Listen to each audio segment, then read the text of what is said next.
GTA 5 heists are special because they give a fantasy that few games have been able to capture. The thrill of planning a dangerous robbery, getting into it with the police, and then getting out with more money than you've ever seen at one time. But here's the question of the day. Could these heists ever happen in real life? I thought it'd be fun to start a series where I analyze each heist and rank them by how realistic they are. Could someone actually pull these off? And how long would it be until they end up busted or wasted? From small-town bank jobs to attacks on domestic intelligence, we'll place Rockstar's biggest scores side by side with the real heists that inspired them, and figure out which ones could actually work, and which ones already have.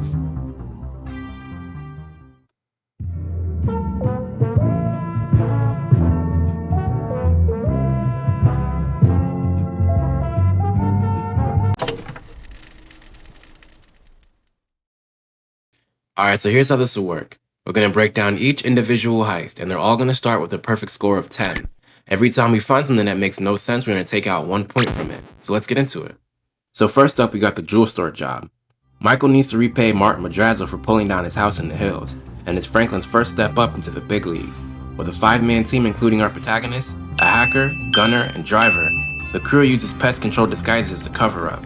They gas the store, incapacitating everyone inside, hack the police response, and then after that, it's a classic smash and grab for the loot and then into the storm drains for a swift getaway, with a potential take of almost $5 million. Makes sense, right? Wrong. Let's take it back to the beginning, from right about here. The game wants you to steal this thing called BZ gas from exterminator vans as per the whole pest control disguise. You use it to knock out everyone in the store, but there's a few things wrong with that. You see, BZ gas is a real thing, and it's short for quineuclidinyl benzylate. It's an incapacitating agent from Switzerland that was accidentally discovered by pharmaceutical company Hoffmann-La Roche in 1951. They were actually trying to create stomach medicine but ended up with a weapon. This agent, however, isn't designed to knock you out, especially in small doses over short periods of time, but rather create hallucinations and delirium. Using it to put a room to sleep like this likely wouldn't work, and you just end up with a room full of people who are mildly stoned at best. Also, the stuff is military grade, so good luck finding it in the back of a local Terminus van.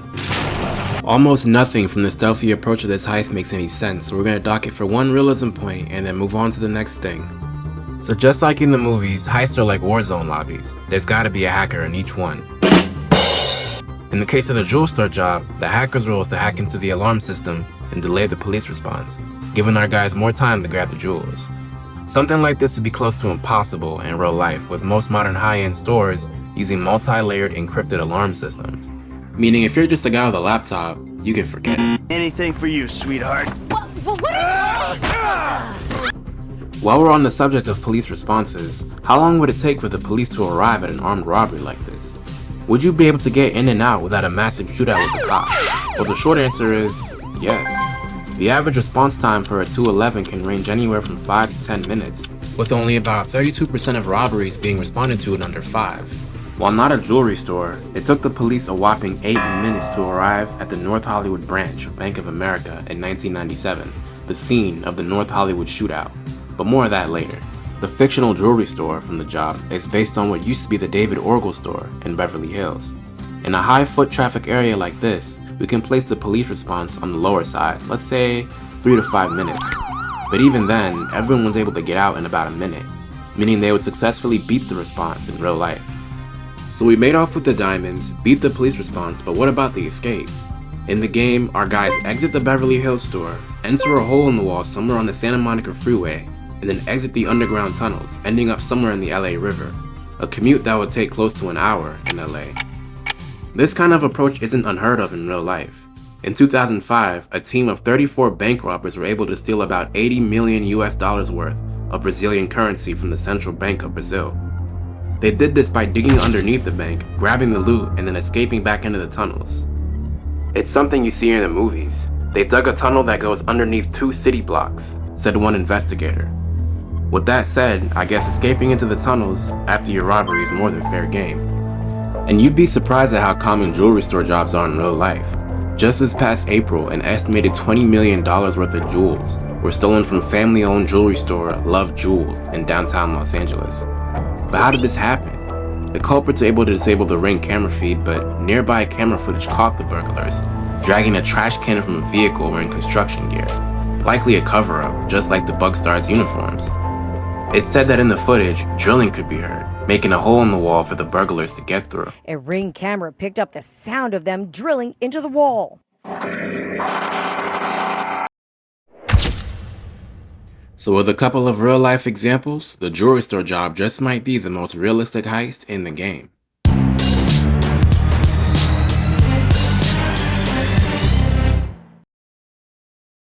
So my original plan was to make this one long video where I analyze every single heist in the game and put it side by side with like the real heists in real life that inspired it.